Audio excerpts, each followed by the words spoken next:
Hello friends and welcome back to our channel smart traders club. शुरुआत करेंगे India VIX के साथ में जो लगभग 17.68 पे काम कर रहा है। कल के मुकाबले 0.45% अब देखने को मिला है, लेकिन पॉइंट वाइज देखेंगे तो डेफिनेटली साइडवेज मूवमेंट ही है।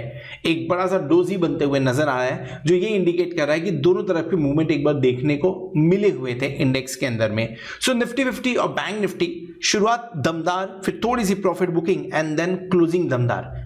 ये आज पूरा दिन का ट्रेडिंग सेशन अगर आप समराइज करना चाहें तो यही देखने को मिला हुआ है। निफ्टी फाइनली 18,000 के ऊपर फिर से काम करता हुआ दिख रहा है और बैंक निफ्टी 38,000 के ऊपर कंफर्टेबली क्लोज होता हुआ नजर आ रहा है। सो ओवरऑल इंडियन मार्केट के लिए आज का दिन काफी अच्छा रहा, जहां पे अच्छे पॉइंट्स गेन करते हुए निफ्टी और बैंक निफ्टी दोनों नजर आए हुए हैं। जिस तरह से एसजीएक्स निफ्टी फिलहाल अभी काम कर रहा है, अगर यही माहौल कल मॉर्निंग में भी हुआ तो चांसेस है कि आपको एक थोड़ा सा डिप देखने को मिले, फिर वहां से बाय ऑन डिप वाली स्ट्रैटेजी यूज करनी चाहिए कि हमें ऊपर के लेवल्स पे शॉर्ट करना चाहिए। इन सब चीजों के बारे में डिस्कस करेंगे चार्ट के ऊपर में। पहले देख लेते हैं कि आज के दिन में हमने कौन सा ट्रेड इनिशिएट किया था, और उसके पहले Nifty future bank Nifty future थोड़ा सा प्रीमियम हल्का सा बढ़ते हुए नजर आ रहा है। सो कंसर्न की बात नहीं है, ये ठीक जिस दिन मार्केट अच्छा बढ़ता है उस दिन थोड़ा सा प्रीमियम बढ़ते हुए नजर आता है। ट्रेड कौन सा इनिशिएट किया था?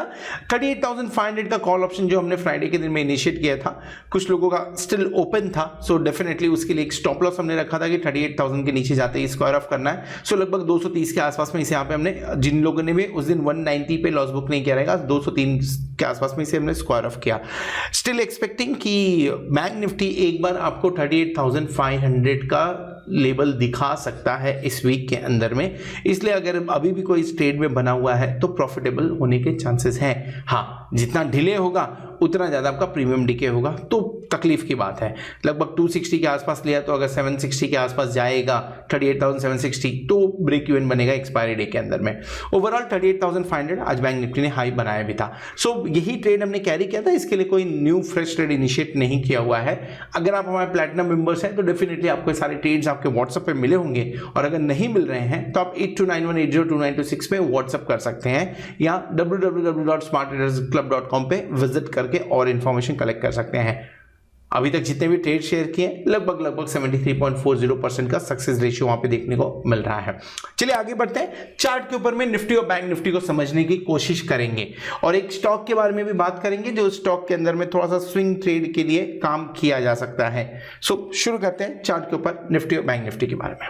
निफ्टी के बारे में बात करें या इवन बैंक निफ्टी के बारे में भी बात करें तो जिस तरह से गैप अप ओपनिंग देखने को मिल रही है, यू कैन से आप गैप अप क्यों बोल रहे हैं, डेफिनेटली जो क्लोजिंग हुई थी उसके मुकाबले अच्छी ओपनिंग देखने को मिली आज के दिन में। सो ये गैप अप ओपनिंग सस्टेन होते हुए नजर आ रही है, और अगर ये गैप अप ओपनिंग सस्टेन होती है सो उस चक्कर में हमें बाय ऑन डिप्स वाले स्ट्रैटेजी में काम करने का मौका नहीं मिलता है। तो एनी हाउ निफ्टी के ऊपर अगर डिस्कस करें तो निफ्टी ने 20 दिसंबर के आसपास में लो बनाया था, और उसके बाद में लगभग वहां से 1,500 पॉइंट रिकवर कर चुका है और 18,000 के आसपास में आ गया है। इस रैली का फाइनल जो टारगेट बनना चाहिए वो 18,200 से 18,150 के बीच का बनना चाहिए। अगर इसके ऊपर मार्केट सस्टेन कर जाता है तो आपके सामने जो नेक्स्ट टारगेट होगा वो 18,600 का बनेगा, और ये इसके थोड़ा प्लस माइनस ऊपर नीचे लाइफ टाइम हाई भी है। सो एक बार आप 18,200 क्रॉस करते हैं सो चांसेस बनता है कि 18,600 तक जाए। सो एक लॉन्ग टर्म के लिए यहाँ पे लॉन्ग टर्म के लिए काम किया सकता है निफ्टी के अंदर में। ओवरऑल इंट्राडे क्या काम करना चाहिए? इंट्राडे अगर आप नजर डालें तो निफ्टी जब मैं डेफिनेटली गैप अप ओपनिंग हुई, लेकिन उसके अंदर ब्रेकआउट की बात तो नहीं करेंगे, लेकिन जब निफ्टी नीचे की तरफ आ रहा था तो उसे अच्छा एक सपोर्ट मिला है 17,900 के आसपास में। सो अगर आप कंजर्वेटिव हैं, अगर आप एग्रेसिव हैं, कोई बात नहीं, आपको 17,900 से लेके 17,870 के बीच में या 75 के बीच में अगर निफ्टी मिलता है कल के डेट में, अगर मिलता है तो एक बार लेवल इनिशिएट कर लीजिए, बाय कर लीजिए। बाय क्या करेंगे? बाय करना चाहिए 17,850 का call option, in the money में होगा, लेकिन इसे बाय करना समझदारी होगी।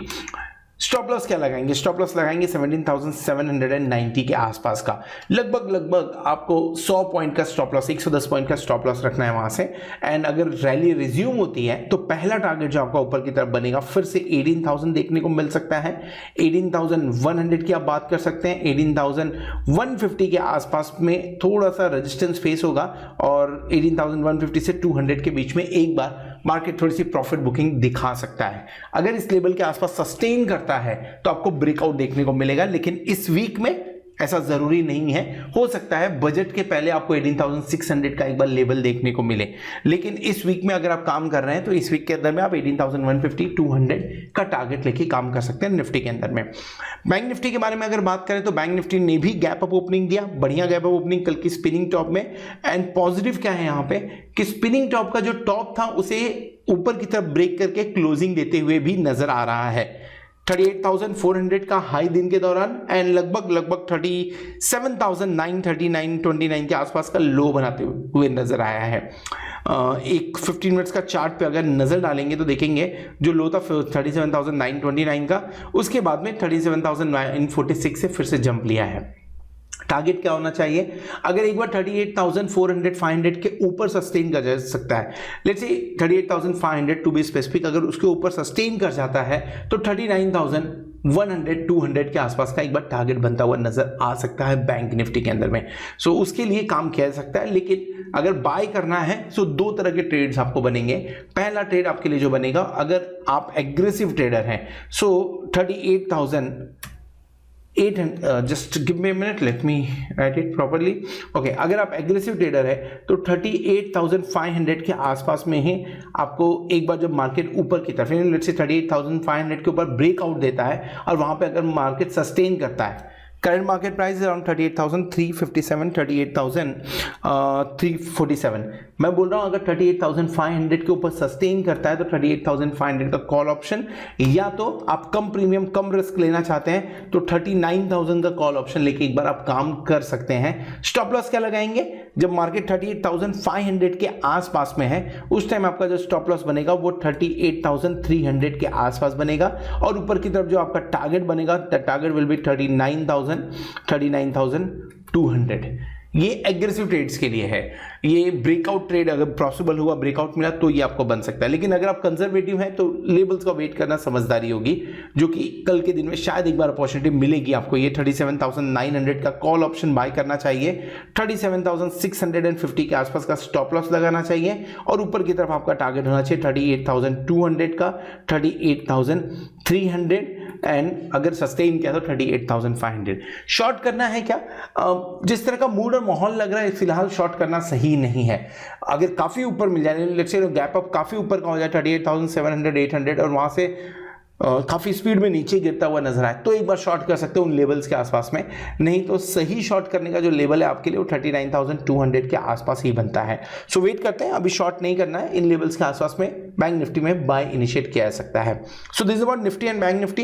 एक स्टॉक के बारे में बात करना था, जो स्टॉक फिलहाल स्विंग ट्रेड के लिए हम यूज कर सकते हैं। स्टॉक के बारे में पहले भी मैंने बात किया हुआ था, so let me open this one. Petronet LNG, हमने पेट्रोनेट एलएनजी और एसएनजी माफ करिए एसबीआई के बारे में हमने बात किया था। कौन से दिन में? Let me tell you the date also. So हमने 3 जनवरी का जो हमारा वीडियो था, 3 जनवरी के वीडियो में हमने पेट्रोनेट एलएनजी का टारगेट रखा था लगभग 230 के आसपास में। ये 227 आज हाई बना, 228 के आसपास का हाई बनाते हुए नजर आया। स्टेट बैंक ऑफ इंडिया के अंदर में टारगेट अचीव हो गया है। 500 का टारगेट था, वो ऑलरेडी 460 से हमने इसे ट्रैक किया हुआ था। 3rd को हमने बात किया था इसके बारे में, लेट्स से 3rd जैन को it was somewhere close to this one. So यहाँ पे 3rd जैन को हमने बात किया हुआ था, 460 के आसपास की बाइंग थी, 454 पे अगर बाई किया रहेगा ऑलमोस्ट 50 रुपीज का यहाँ पे प्रॉफिट हुआ है। श्रीराम प्रॉपर्टीज भी हमने डिस्कस किया था, 492 के आसपास, तो माफ करें 92 के आसपास का टारगेट था, वो अचीव होते हुए नजर आया। अनदर इंपॉर्टेंट स्टॉक देवयानी, इसमें 192 के आसपास का टारगेट लिया था, और ये हमने डिस्कस किया था 5th का जो वीडियो था उसमें हमने 5th जनवरी के वीडियो में डिस्कस किया था। आज 192 के आसपास का टारगेट इसमें भी अचीव होता हुआ नजर आया। ऐसा ही एक स्टॉक है जिसके ऊपर में नजर डालिए, एक ब्रेकआउट होने के चांसेस हैं, बाय कर सकते हैं। Indiabulls housing finance. Indiabulls housing finance पिछले कुछ दिनों से, लेट्स से 28 दिसंबर से, जब से निफ्टी ने 1500 पॉइंट रेज कर लिया, 1500 पॉइंट गेन किया है, तब से अभी तक ऑलमोस्ट साइडवेज मूवमेंट में ही काम करते हुए नजर आ रहा है। सो क्या कर सकते हैं? इंडियाबुल हाउसिंग फाइनेंस के अंदर में स्विंग ट्रेड के लिए लॉन्ग किया जा सकता है। और ये लेट मी ओपन चार्ट, इसका मैं एक बार चार्ट ओपन कर लेता हूं इंडियाबुल हाउसिंग फाइनेंस का। So if you look at this, ये जो लेबल्स हैं, ये लेबल्स काफी इंपॉर्टेंट है। इंपॉर्टेंट इसलिए क्योंकि मल्टी लेवल सपोर्ट लेवल, देखिए इन लेबल्स के आसपास में आके घूमते हुए नजर आता है India bulls. So India bulls के अंदर में अगर आपको ट्रेड इनिशिएट करना है, आप ट्रेड इनिशिएट कर सकते हैं। लगभग बाइंग एट द मनी किया जा सकता है, यानी 226 के आसपास में बाइंग की जा सकती है। स्टॉप लॉस लगाना है 210 के आसपास में, let me just refer it, yes. So 210 के आसपास में आप स्टॉप लॉस लगा सकते हैं और आपका जो टारगेट बनेगा वो टारगेट 240, ब्रेकआउट आते ही 240 पहला टारगेट नजर आएगा, दूसरा 256 के आसपास का है, तीसरा टारगेट 266 के आसपास देखने को आपको इंडिया बुल हाउसिंग फाइनेंस में मिल सकता है। So this is all about Nifty, bank Nifty and stock. Hope आपको वीडियो पसंद आया रहेगा। अगर वीडियो पसंद आए तो वीडियो को जरूर लाइक करिएगा, दोस्तों के साथ में शेयर करिएगा। At the same time thank you very much for watching this video. Hope आपने चैनल को सब्सक्राइब कर लिया होगा और साथ में आप प्लैटिनम मेंबरशिप का भी बेनिफिट ले रहे होंगे। होप आने वाला वीक, आने वाला एक्सपायरी आपके लिए जोरदार हो और आप खूब सारा पैसा कमाएं। Good night.